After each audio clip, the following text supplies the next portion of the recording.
మాటల దాడి, YCP speed, Vamsi లేఖ. చాలా అంటే ఇవి ఒకటి రాజకీయ పరిణామాలు, రాజకీయ నాయకులు అనుకుంటున్న విషయాలు. నిన్ననే మొన్న అసలు మరీ దాడి ఎక్కువైపోయి రక్తాలు, రాక్షసులు, రక్త పొట్లాలతో బయలుదేరటం ఇవన్నీ జరుగుతున్నాయి, ఇది ఏంటి అని మనం అనుకున్నాం.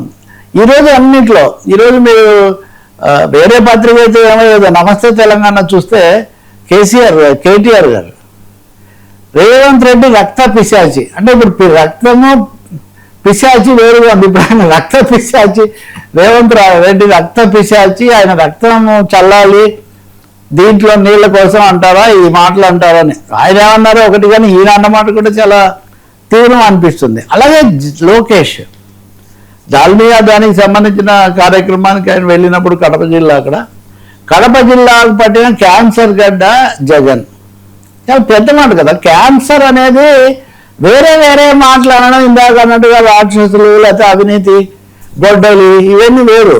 క్యాన్సర్ అనేది, క్యాన్సర్ గడ్డ దేన్ని సూచిస్తుంది?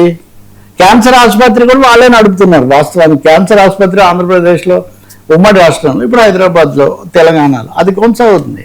సో క్యాన్సర్ గడ్డలాగా పట్టుకున్నారు అంటే మరి కడప జిల్లాగా వచ్చిన ఇద్దరు ముఖ్యమంత్రులు YS Rajasekhara Reddy, YS Jaganmohan Reddy. So Kadapa జిల్లా అభివృద్ధికి అడ్డుపడ్డారు అది ఇది అంటే వేరే విషయంగా, నా ఉద్దేశంలో జగన్ అయినా, చంద్రబాబు గారినైనా, లోకేష్నైనా, పవన్ కళ్యాణ్ అయినా ఈ భాషలో ఈ క్యాన్సర్ గడ్డలు లేకపోతే ఇంకొకటి ఇలా అనుకోవటం అనేది ప్రజలకు చాలా ఇబ్బందిగా ఉంటుంది ఎవరికైనా కానీ చూడడానికి. వేరే 100 రకాలుగా విమర్శించుకోవచ్చు కదా.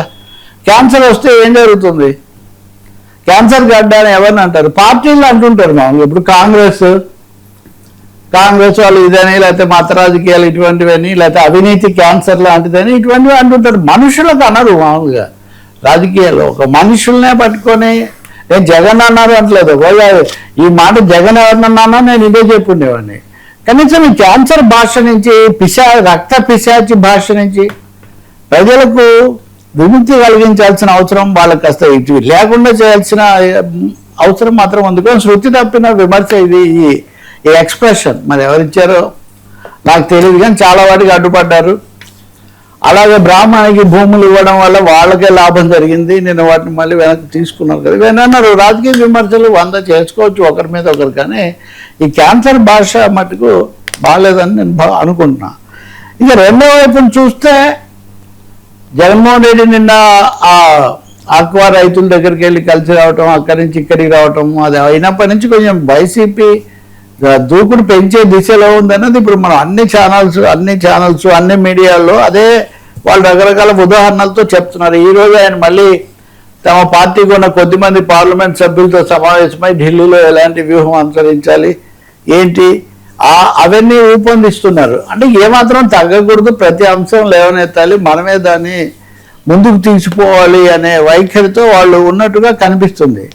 ఈ స్పీడ్ ఎక్కడి వరకు పోయిందంటే ఈ కంపారిటివ్గా కూటమిలో ఈ కాలంలో కొన్ని తెలుగుదేశంలో కానీ జనసేనలో కానీ సమస్యలు రావడం వల్ల దాన్ని కూడా వీళ్ళు ఉపయోగించుకుంటున్న ఒక పరిస్థితి. ఇప్పుడు యార్లగడ్డ వెంకట్రావు గన్నవరం శాసనసభ్యుడు ఆ కేఆర్ఎం అనే వాళ్ళకు, ఐ థింక్ కేఆర్ఎం కదా, ఆ గన్నవరం విమానాశ్రయంలో పనుల కాంట్రాక్ట్ ఇవ్వటం, అది తెలియకుండా ఇవ్వటం, దీని మీద ఆయన తీవ్ర వ్యాఖ్యలు చేశారు. అవి మీడియాలో వచ్చిన తర్వాత ఆయన వాటికి చిన్న కరెక్షన్లు పెట్టుకొని, నేను పార్టీని ఎక్కడ అన్నాను, నిర్ణయాన్ని అన్నాను, అథారిటీని అన్నాను, ప్రభుత్వాన్ని అన్నాను, ఎవరిని అన్నా కానీ శాసనసభ్యుడు అధికార పార్టీ అన్న తర్వాత అధికార పార్టీకి తగులుతుంది కదా. సో ఇప్పుడు ఆయన చేసిన ఆరోపణలు 2. ఉత్తరాది సంస్థ 80% పనులు 300 కోట్లకు చేస్తే 20% పనులే 207 కోట్లకు మీరు ఎందుకు ఇచ్చారు? ఈ కాంట్రాక్ట్ తీసుకున్న వ్యక్తి వల్లభనేని వంశీకి సన్నిహితుడు. ఈ 2 ఆరోపణలు చేశారు. మూడోగా ఆయన మీడియాకు కూడా క్లాసులు పీకారు. మీరు ఇలా చెప్తే ఎట్లా, నేను అది కాదు కదా, మీడియా చేసింది తప్పేం లేదు, నిజానికి మీడియా కొంచెం లోకీలోనే ఇచ్చింది ఇది. అయితే ఇప్పుడు వంశీ చాలా ఆశ్చర్యకరంగా హఠాత్తుగా వెంటనే చంద్రబాబు నాయుడు గారికి ప్రభుత్వానికి లేఖ రాశారు. ఈయన చేసిన ఆరోపణలు ఇవన్నీ కూడా మీరు వెంటనే పూర్తి విచారణ జరపండి. ఇక్కడ వంశీ లేఖలో 2 డబుల్ ఎడ్జ్డ్ నైఫ్ లాగా 2 వైపులా పదునుంది. ఒకటేమో నాకు సంబంధం అది ఇది అన్నారు, నాకేం సంబంధం లేదు, కానీ ఉందో లేదో మీరే విచారణ జరిపి తేల్చండి. రెండోది 2 ఎక్కువకి ఇచ్చారంటున్నారు కదా, 130 కోట్లు.